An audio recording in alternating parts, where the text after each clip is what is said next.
Bon, bah, vas-y, balance. Tout d'abord, merci d'être venus aussi nombreux, tels des masses en délire. Et merci encore au Ciné Club d'avoir permis d'organiser cette conférence qui ne s'inscrit pas du tout dans le cycle du cauchemar, contrairement aux apparences. Donc nous sommes heureux et fiers aussi de pouvoir inaugurer cette rentrée du Ciné Club et surtout en proposant, apparemment, c'est la première fois qu'on organise une conférence. Un grand moment. Ouais. Et donc la séance va se passer comme telle. On va faire une présentation, introduction générale sur la question du cinéma et de la propagande, et on va projeter quelques extraits. Donc d'ailleurs, qui est toujours une question d'actualité, puisque vous avez sûrement entendu parler de ce film qui a tant défrayé la chronique de nos jours et qui a embrasé le monde musulman. Peut-on parler de film d'ailleurs? Enfin, on sait déjà. Déjà, le terme de film est assez, suspicieux. On ne sait pas trop si c'est un film, si c'est une bande-annonce, ça dure 13 minutes, ça circule sur Internet.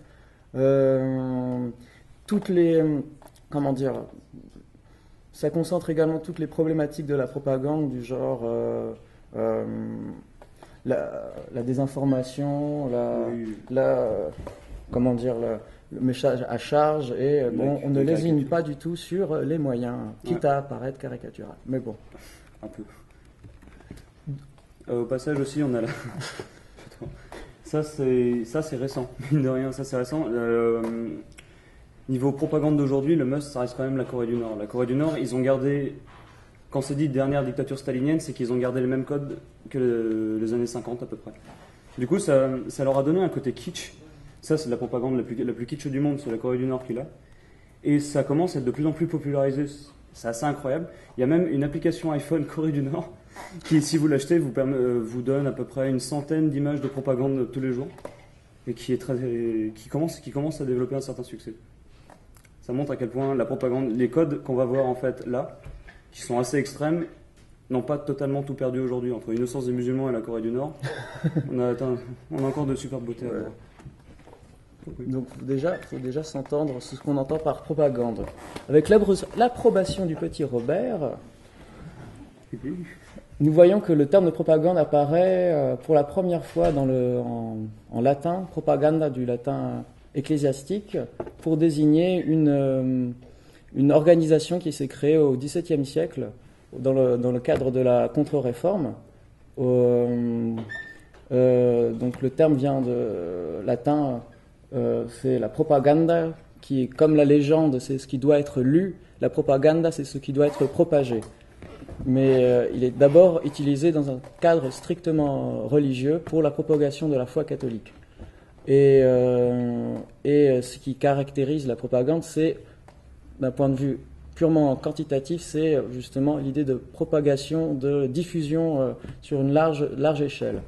Un peu plus tard, à la fin du XVIIIe siècle, le terme de propagande sera utilisé dans la sphère politique, avec la Révolution française. Et par extension, le mot propagande va avoir une certaine connotation négative, avec l'idée de désinformation, de déformation de la réalité, d'intoxication. Mais encore aujourd'hui, le terme propagande, c'est un terme officiel, juridique, qui n'a aucune connotation négative. On parle encore de propagande électorale pour désigner tout l'attirail nécessaire pour organiser une campagne électorale, des affiches, des clips de campagne, ou que sais-je encore. Mais donc la propagande tire son origine donc de cette idée déjà de propager une idée, une idéologie, et en premier lieu c'est l'idée de diffusion sur une large échelle qui prime. Donc là je vous présente des images du collège de la propagande de la foi qui siège encore aujourd'hui, mais sous un autre nom. Si je me rappelle bien, c'est juste évangélisation de la foi. Il siégeait notamment à Rome, dans un bâtiment construit par Le Bernin et avec une extension de Borromini. Pour illustrer l'utilisation politique cette fois-ci de la propagande, je vous montre une image d'une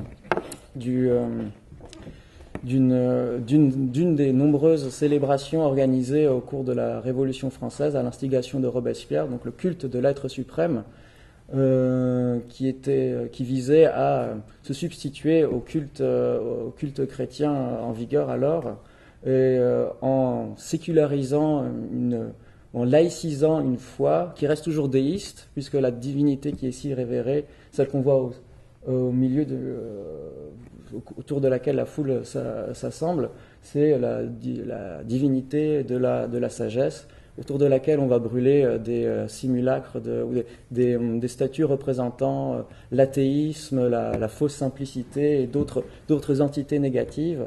Donc, cette idée de grande cérémonie visant à se substituer à un rituel religieux, ça sera repris un peu plus tard au XXe siècle. On peut penser aux grands meetings, aux grands rassemblements organisés à l'époque soviétique, ou la grande messe nationale socialiste, comme on le verra un peu plus tard dans un des extraits qu'on va vous projeter. La propagande va s'attacher à réutiliser des espèces de stéréotypes, des mythes qui sont prégnants dans l'imaginaire collectif. Et il est intéressant de voir que n'importe quel régime, dans la plupart des régimes, notamment au XXe siècle, va s'efforcer à, par exemple, mythifier la figure du paysan qui est le garant de traditions séculaires, c'est l'être humain dans toute sa pureté. Et donc en exemple, je vous ai montré donc la fameuse campagne pétainiste, la terre, elle, ne ment pas. On voit la figure du maréchal saluant les forces travailleuses éternelles de la France, celles des campagnes. En vis-à-vis, je peux vous montrer la grande campagne de mobilisation générale de toutes les forces actives de la nation américaine au moment du New Deal, où on voit le paysan solidarisant avec l'ouvrier pour la prospérité. Là, j'ai pris un exemple de la Chine maoïste, où c'est à l'origine un pays extrêmement rural, où la place du paysan a un rôle très, très important dans la propagande. Et cette scène est extraite d'un des films qu'on va vous présenter, Le Triomphe de la volonté, où il y a un passage assez intéressant où il y a une grande parade des fermiers allemands habillés dans leur tenue folklorique. C'est plutôt des Allemands du Sud d'ailleurs, puisque c'est ceux qui symbolisent mieux l'Allemagne, puisqu'ils ont une certaine idée de l'Allemagne avec des tenues vestimentaires très particulières. Là, on peut penser à toutes les culottes de peau, le chapeau tyrolien et tout ce que vous voulez. Donc c'est plutôt eux qu'on met en avant dans ce genre soit des documentaires qui mettent en avant le travail de l'agriculteur, alors que paradoxalement on pousse à l'industrialisation massive notamment pour soutenir l'industrie de l'armement. La propagande est éminemment utilisée dans des contextes de crise, notamment lors des mobilisations générales au moment de grands conflits. Et c'est notamment à partir de la Première Guerre mondiale qu'on voit apparaître un certain type d'affiches très stéréotypées où chaque régime va reprendre plus ou moins les mêmes codes visuels extrêmement simples avec des typographies minimalistes et des messages immédiatement compréhensibles, soit en utilisant des figures tutélaires comme Oncle Sam ou John Bull pour au Royaume-Uni. Donc les deux, je sais pas si on voit, ces deux affiches ont été créées au moment de la Première Guerre mondiale. Celui-là, au moment cette affiche soviétique a été créée au moment de la guerre civile, donc à partir de 17 au début des années 20. Et en bonus, je vous ai aussi mis une affiche de recrutement du Ku Klux Klan. Voilà. la propagande au XXe siècle est éminemment liée à la diffusion, au développement de ce qu'on appelle les médias de masse. Et l'affiche, des écrits des tracts politiques, toute une nouvelle production va être créée autour de cette idée de diffusion à grande échelle, et le cinéma va incarner cette ce potentiel instrument exceptionnel qui est une matérialisation beaucoup plus, proche de la réalité d'une certaine façon, d'une idée, d'une sollicitation, d'un message diffusé sur une très grande échelle. Je te laisse faire excuse-moi. C'est pas grave. Donc là, on va rester plutôt axé dans la première partie du XXe siècle, la première moitié, avec trois films de trois réalisateurs différents pour trois propagandes différentes, dont deux rattachés à des dictatures répressives. On va vous expliquer ça. Mais qui sont quand même considérés comme des chefs-d'œuvre aujourd'hui, qui ont perduré aujourd'hui car ces réalisateurs n'ont pas fait de la propagande brute. La propagande brute, on va en voir aussi. Mais il y a quelque chose qui a été apporté. La propagande et le cinéma sont apparus quasiment en même temps. Là, pour ces trois films-là, on va voir Griffiths, Eisenstein et Riefenstahl. Griffiths pour la propagande du Ku Klux Klan dans les années 10 aux États-Unis, Eisenstein pour les soviétiques et Riefenstahl pour le régime nazi. Et donc, en ce qui concerne les origines brutes de la propagande du cinéma, on voit ça à Cuba, déjà, dès 1898, c'est-à-dire seulement 3 ans après que le cinéma ait été inventé, tout simplement. Ça montre à quel point c'est lié au 7e art, en plus du fait que la France et les États-Unis, qui sont vraiment les deux puissances qui ont fait naître le cinéma, étaient déjà présentes dans le contexte. On va montrer ça. Pour le contexte de l'époque, Cuba en 98 appartient aux États-Unis. Ils viennent de gagner pendant 2 ans une guerre contre l'Espagne, qui est une guerre contre l'Espagne. Les États-Unis s'approprient à Cuba comme colonie par rapport à l'Espagne, d'où cette magnifique caricature du pays espagnol qui n'en pense pas moins. Et au passage, le général Leonard Wood assure la régence à Cuba pendant 4 années. Et donc l'hégémonie américaine s'instaure à Cuba. Et justement, il faut tenter de donner une image positive, vraiment très positive des États-Unis pour stabiliser la situation. Parce que là, c'était vraiment la crise. Et en parallèle, il y a toujours un Français, Gabriel Vert, qui était un des opérateurs des Frères Lumière, donc une des toutes premières personnes à avoir connu le cinématographe, qui a eu la noble mission de diffuser le cinématographe à travers le monde. C'est-à-dire qu'au même passage, il prend des images d'à peu près tous les pays du monde, comme on le voit sur cette magnifique photo en Globetrotter, qu'il va diffuser à l'exposition universelle de 1900. Et justement, il fait un détour par Cuba, où il travaille autant avec le gouvernement qu'avec les provinciaux. C'est-à-dire qu'en fait, Cuba, c'est le premier pays au monde où on peut trouver des cinématographes dans les fermes les plus reculées de la contrée. Ça, c'est assez incroyable.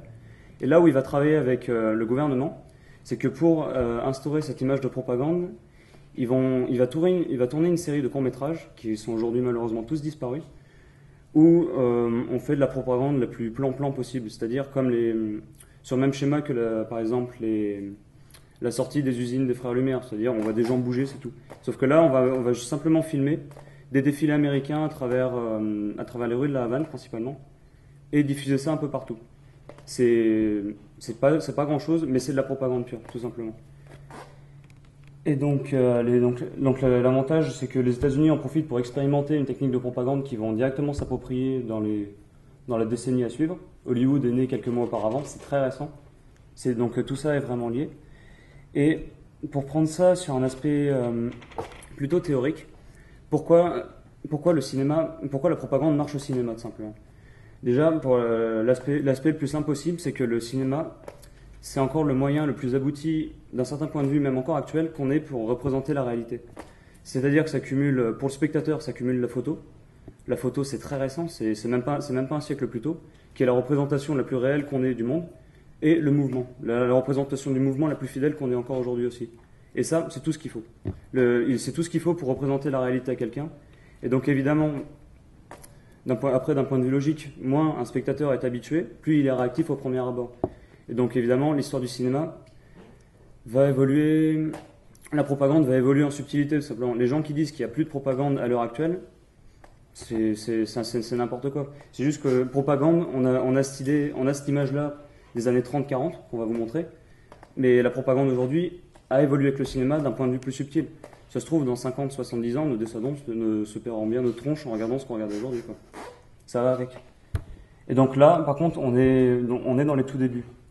On a un public effroyablement réactif, c'est-à-dire que si on voit un train filmé, c'est qu'on a vraiment l'impression que le train nous fonce dessus. C'est-à-dire à quel point il en faut peu. Et donc, très rapidement, des personnages et des régimes vont vite comprendre que le pouvoir de création des réalités subjectives du cinéma. Tout repose là-dessus. Donc on voit à quel point le cinéma la propagande est inscrite dans le début même du 7e art, car les 3 réalisateurs qui ont été vus précédemment vont donner énormément au 7e art, malgré le message de propagande qu'ils diffusent. Et si les frères Lumière ont inventé le cinéma et Méliès a inventé la fiction, on considère que c'est Griffith qui a inventé la mise en scène. Tout le monde s'obstine à dire que depuis Griffith, qui a quand même juste évolué dans les années 10, un peu années 20, la mise en scène, on n'a fait aucun pas depuis lui. Et lui a fait justement de la propagande. Donc David Ward Griffith produit plus de 450 films, la plupart du temps des courts-métrages, mais le film qui est resté encore dans les mémoires, c'est La naissance d'une nation, qui a été réalisé en 1915, qu'il a réalisé de son propre chef. Il était au début, il devait produire des films sur commande de son studio et tout ça. Celui-là, c'est le film qu'il a voulu, qu'il a suivi de bout en bout, et il est considéré aujourd'hui comme le premier long métrage au sens moderne du terme. Long métrage dans tous les sens d'ailleurs, puisqu'il dure 3 heures. On va juste vous montrer quelques extraits. Et donc il s'inspire du roman de Thomas Dixon, un écrivain sudiste qui publie en 1905 un roman intitulé The Clansman, qui se déroule dans la Caroline du Sud de l'époque de la guerre de sécession, qui fait rage aux États-Unis de 1861 jusqu'en 1865. Et il met en scène 2 familles pourtant amies, les Stoneman, qui sont originaires du Nord. Un des Stoneman est d'ailleurs, le pater familias des Stoneman est d'ailleurs membre du Congrès américain, pro-nordiste, et les Cameron, qui sont une famille de planteurs sudistes installés à Piémont, en Caroline du Sud. Et sur cette histoire va se greffer une histoire d'amour façon Roméo et Juliette, mais dans le vieux Sud aux États-Unis, avec chacun des aînés de la famille Stoneman et Cameron qui va tomber amoureux une des filles des deux familles amies, qui vont finalement se déchirer. Alors là, je vais vous présenter des images c'est le début du film. On voit les plantations de coton avec les esclaves les esclaves noirs qui sont pas du tout opprimés, qui sont même contents, qui mettent de la bonne volonté dans leur travail, et ils dansent sous le regard amusé de leur maître. Mais c'est la guerre civile qui va séparer ces 2 familles. Chacun des garçons va devoir combattre sous l'uniforme nordiste et sudiste. Et la guerre de sécession s'achève avec la défaite du Sud, mais une nouvelle crise réapparaît au moment où les plaies ne sont toujours pas entièrement cicatrisées, au moment de l'assassinat de Lincoln par un extrémiste sudiste qui est représenté dans le film, et où le meurtrier harangue la foule, harangue le public du théâtre où était Lincoln, en citant un vers de Shakespeare, je crois, en disant « Ainsi meurent les tyrans ».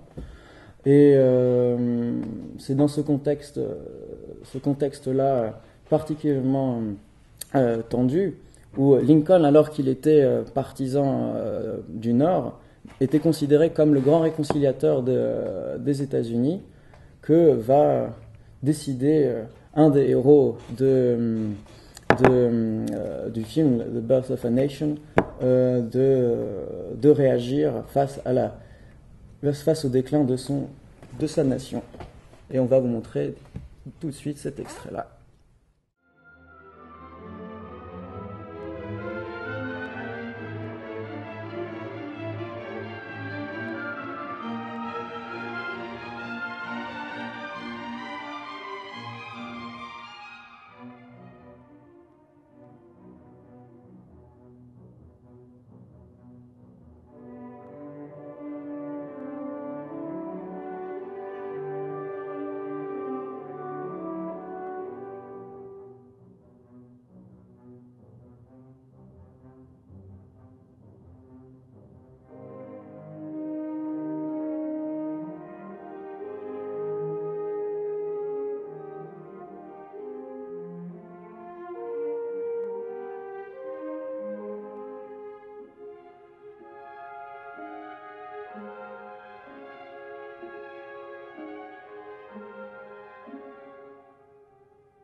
La raison principale du choix de cette tenue, qui rappelle naturellement l'idéal chevaleresque, le fait de monter sur un cheval, mais il reprend également, je ne sais pas exactement le terme exact, mais les processions espagnoles, si vous vous souvenez peut-être du film La folie des grandeurs, il y a tout un passage où dans une procession avec ces longues cagoules pointues.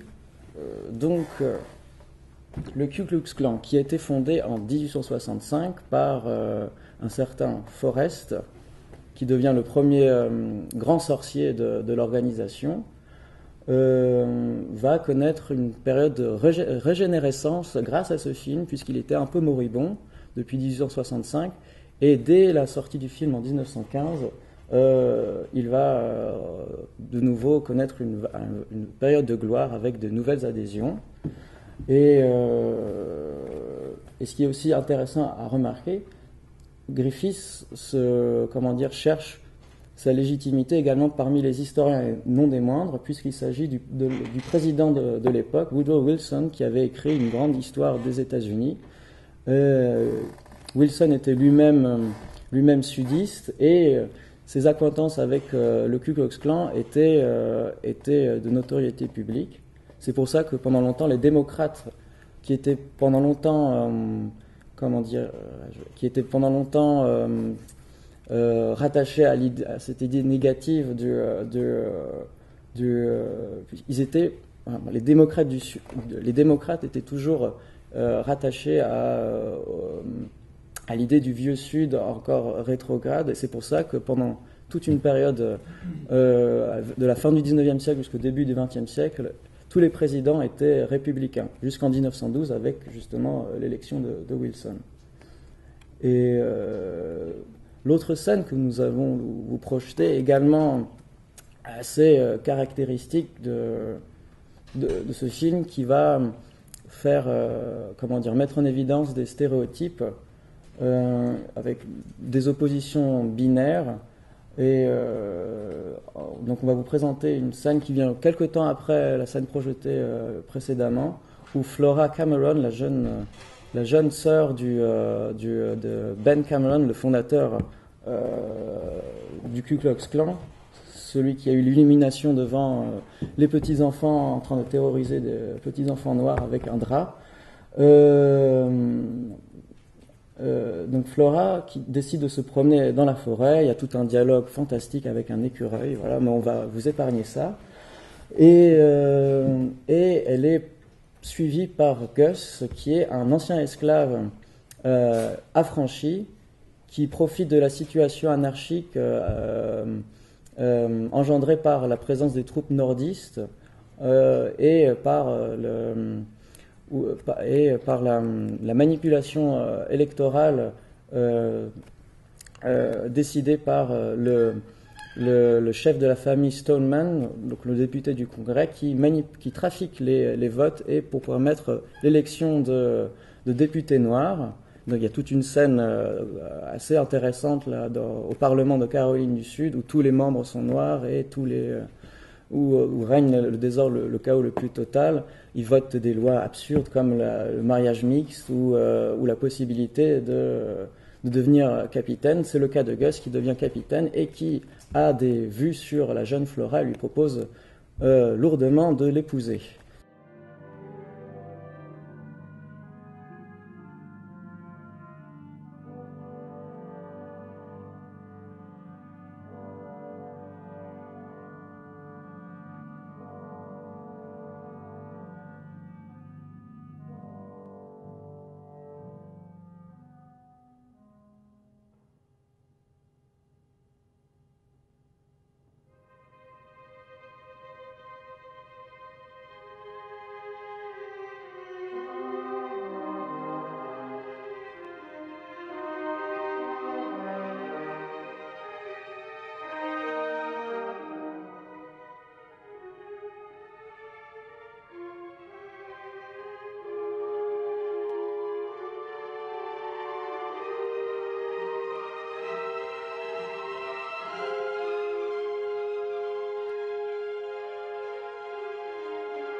la mort de Flora sera naturellement vengée.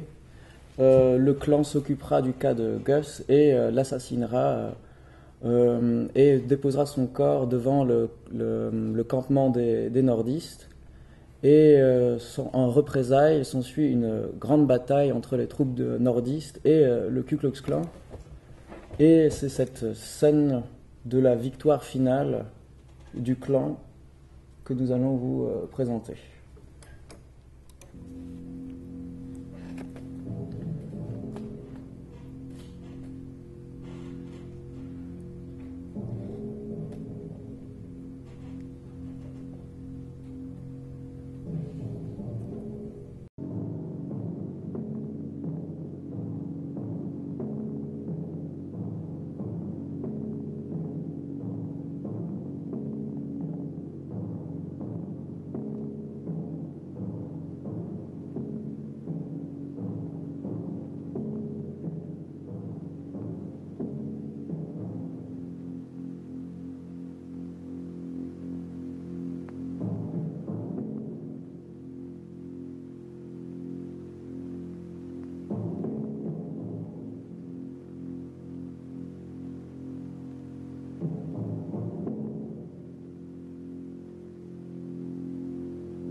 Donc je ne sais pas si certains d'entre vous ont vu Forrest Gump, mais dans le tout début du film, où Forrest Gump explique l'origine de son prénom, on voit Tom Hanks déguisé en grand sorcier du Ku Klux Klan en train de mettre sa fameuse cagoule et chevaucher à travers la Caroline du Sud éternelle. Et il s'agit en fait d'une capture d'écran de ce film-là. Je ne sais pas si vous avez la scène en tête, mais ce film est resté durablement dans les mémoires. Ce film qui s'achève avec, avec la double lune de miel des deux jeunes membres de la famille Stoneman et Cameron, et s'achève avec l'image du Christ régnant sur la ville dénommée Paix, où les habitants vivent éternellement heureux, habillés à l'antique. Et qu'est-ce qu'on peut dire? C'est un happy end qu'on ancêtrait tous les jours, voilà. La réception du film fut plus que mitigée, même s'il connut un très grand succès populaire. De nombreuses associations progressistes, antiségrégationnistes et des associations des communautés noires ont traîné le film de Griffith dans les tribunaux pour l'accusant de racisme. Voilà. Et Griffith ne comprendra jamais toutes les critiques qui lui ont été faites, puisque tout ce qu'il souhaitait, c'était une adaptation fidèle du roman de Dixon, et également une ode à la paix, puisque c'était dans le but premier de réconcilier les deux Amériques ennemies.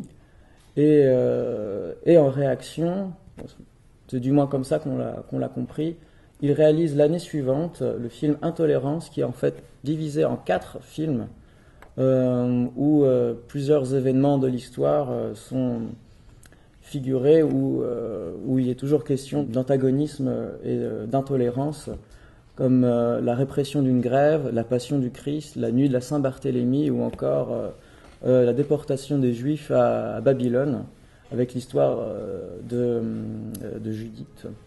Non, c'est Esther. En tout cas, ça se passe à Babylone. D'ailleurs, il y a des grands décors reconstituant la ville de Babylone. Mais ce film a eu une très grande postérité, notamment en URSS, où il est projeté dès 1919. Il est d'ailleurs un des films préférés de Lénine, et lors de la création des premières écoles de cinéma, il sera étudié avidement. Et Eisenstein dira même que que pour lui, Griffiths, c'est Dieu le Père, et que sans lui, point de salut, et qu'il lui doit absolument tout. Ce qui est assez remarquable, d'ailleurs, puisque, ironie de l'histoire, ce même Thomas Dixon qui a inspiré Griffiths pour son film a rédigé un pamphlet antisocialiste en 1909 qui était intitulé Comrades, qui a été transcrit réadapté en film en 1919 sous le titre Bolshevism on Trial, donc le bolchevisme au tribunal, enfin jugé. Et donc là, je vous montre une affiche qui dit clairement les choses, avec un Trotsky comparé à une araignée prête à engluer toutes les usines, toutes les forces productrices de l'Amérique. Et ce qu'il faut savoir, c'est qu'il est non seulement le fondateur du long métrage au sens moderne du terme, mais il va être également à l'initiative de nombreuses techniques cinématographiques qu'il n'a pas lui-même inventé, mais c'est lui qui va les systématiser, et avec des successions de plans, des raccourcis radicaux et une narrativité nouvelle. C'est lui qui va définitivement extraire le cinéma d'un simple théâtre filmé en proposant des grandes scènes en plein air, par exemple. C'est très pictural, on peut comparer ça à des grands tableaux, même de l'époque, des tableaux académiques en lien avec la guerre de sécession.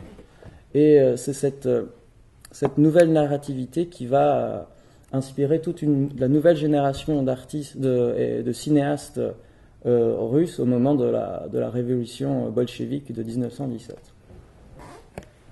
Donc, pour passer aux bolcheviks, les totalitaristes en soi n'ont jamais négligé le cinéma, ça c'est clair. Ils ont tout de suite compris l'effet de masse qui s'accompagnait avec. Mais et les bolcheviks sont bien les premiers à les montrer, car sous Lénine, même d'ailleurs, sous le régime soviétique en soi, en fait, il y a des codes évidemment de propagande qui vont être imposés, mais qui vont se rigidifier en fait, un peu sous Lénine et surtout sous Staline en fait. Sous Lénine, il y a encore beaucoup de liberté qui peut être prise. Là, sous Lénine, c'est les jeunes révolutionnaires qui eux-mêmes sont lancés, deviennent des artistes et proposent différentes formes de propager l'idéologie communiste. Et dans cette catégorie, on a Aelita de Protazanov qui propose une histoire qui a l'air classique sur le synopsis. C'est quoi? C'est 3 ouvriers qui se rebellent contre une reine despotique et qui, par force de révolution et de camarades, finissent par faire tomber la tyrannie, mais sur la planète Mars. C'est un concept. Mais c'est un concept à relever parce que le Protazanov se disait que plus on affichait à cadre lointain, plus on restait allusif et dans ce cas-là, le message devenait assez intellectuel. Il y avait une certaine subtilité qu'on pouvait se permettre à l'époque, surtout sous Lénine. Mais le problème, c'est que 1924, c'est l'année de la mort de Lénine. Et après, sous Staline, ça va être de plus en plus compliqué. On n'aura quasiment que des films de commande à partir d'un certain moment. Dans les années 30, le système de réalisme soviétique va s'instaurer, on verra ça après. Et là, il y a quand même quelques réalisateurs, peu, qui arrivent à s'illustrer, comme Eisenstein, qui signe par exemple là un film de commande. Cuirassé Potemkin, c'est pour fêter les 20 ans de la révolte d'Odessa, qui est le thème historique adapté dans le film, qui montre d'ailleurs parfaitement que les allusions historiques sont très pratiques pour diffuser la propagande à l'époque. Par exemple, la moitié des films historiques sous les soviétiques, c'est la Commune de Paris. Il y a eu ce thème-là a été représenté des milliards de fois, de plus ou moins bien d'ailleurs, pour tout simplement pour faire une allusion plus ou moins subtile à la révolution actuelle. Mais les soviétiques ont vraiment apporté énormément en soi. Par exemple, le tout premier doublage français qui existe en Europe, c'est Lénine, qui a été redoublé d'ailleurs avec une voix avec un espèce d'accent chinois horrible. Enfin, ça ressemble à rien, mais ça a été énormément développé. La Pravda, le journal soviétique, a été sous le modèle de la Gaumont, représenté en actualité filmée. La caméra subjective de Vertov est inventée au même moment, etc. Et encore une fois, on a Eisenstein qui arrive à imposer son génie malgré les codes qui se rigidifient de plus en plus. On peut être de moins en moins allusif, on ne risque pas de refaire de la science-fiction à cette époque-là. Signe encore un film de commande qui restera un de ses chefs-d'œuvre un de ses chefs-d'œuvre, pour fêter les 10 ans de la révolution de 18. De 17. De 17, excuse-moi. De 17, mais qui sort en 28. Et donc je te laisse le truc. Suite à la commande de 1925 pour fêter la révolution russe de 1905 avec le cuirassé Potemkin, Eisenstein est sollicité de nouveau par le régime pour réaliser un film commémoratif pour célébrer le 10e anniversaire de la révolution russe. Il va se concentrer essentiellement sur la ville de Petrograd. Le projet initial était beaucoup plus vaste et il s'était longuement documenté. Il était d'ailleurs lui-même acteur de ces événements puisqu'il rejoint les rangs de la révolution. Et d'ailleurs, il va réaliser de nombreuses caricatures qui ont beaucoup de succès. Et il va également participer à de nombreuses activités révolutionnaires comme le fameux train d'agitprop, donc c'est la contraction comme on aime en faire en Union soviétique, d'agitation et de propagande, qui réunit de nombreux artistes, des cinéastes, des poètes comme Mayakovsky ou des photographies et tout le matériel nécessaire pour diffuser l'idéal révolutionnaire à travers tout le pays avec à bord d'un train spécialement affrété pour l'occasion. Et donc cette idée de caricature, de motifs pris sur le vif est également très prégnante dans le film Octobre, dont on va vous projeter quelques extraits, où juxtaposition de moments éphémères ou de motifs très percutants ou des visages déformés, par exemple toute la bourgeoisie représentée sous les traits les plus caricaturaux qui soient, ou tous les membres du gouvernement provisoire, en premier lieu Alexandre Kerensky. Il reprend en soi cette nouvelle narrativité initiée par Griffiths, mais en y rajoutant la dimension plus de collage, comme j'évoquais avec les successions d'images et ce qu'il appelle le montage, où il y a toute une théorie. D'ailleurs, il y a un livre d'Eisenstein sur la théorie du montage c'est un des rares bouquins disponibles sur la question à la bibliothèque de l'école. Et d'ailleurs, tout cet aspect de son travail va lui être reproché par la suite. Il n'aura pas autant de succès que le cuirassé Potemkin et les autorités seront très réservées, voire même très sévères par rapport à son travail, en l'accusant notamment de formalisme, de ne se préoccuper que de la forme comme un esthète et non pas du contenu qu'il faut véhiculer, donc beaucoup trop hermétique pour délivrer un message. On va vous montrer un extrait, pour le coup, beaucoup plus compréhensible, avec l'arrivée de Lénine, qui était en exil en Suisse, qui va passer à Saint-Pétersbourg via la Finlande, et c'est son arrivée qui est ici évoquée.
cette image est la plus évidente dans son message. Lénine arrive tel un Deus ex machina, et il est mis en valeur par rapport à la foule d'ouvriers, de soldats qui l'attendent, et il est mis en auteur, mais bizarrement, il n'est pas le motif principal du film. Il est certes réutilisé pour une des nombreuses affiches du film, mais il ne réapparaîtra pas très souvent, sauf vers la fin où c'est la proclamation du pouvoir bolchevique sur l'ensemble de la Russie. À présent, on va vous montrer un extrait peut-être plus eisensteinien, avec un passage très intense, qui est d'autant plus souligné avec la musique de Shostakovich. Il s'agit de la contre-révolution bourgeoise qui rapplique face aux premiers troubles révolutionnaires de février et du printemps 1917.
Là, quand je parlais d'images, de succession d'images très rapides et de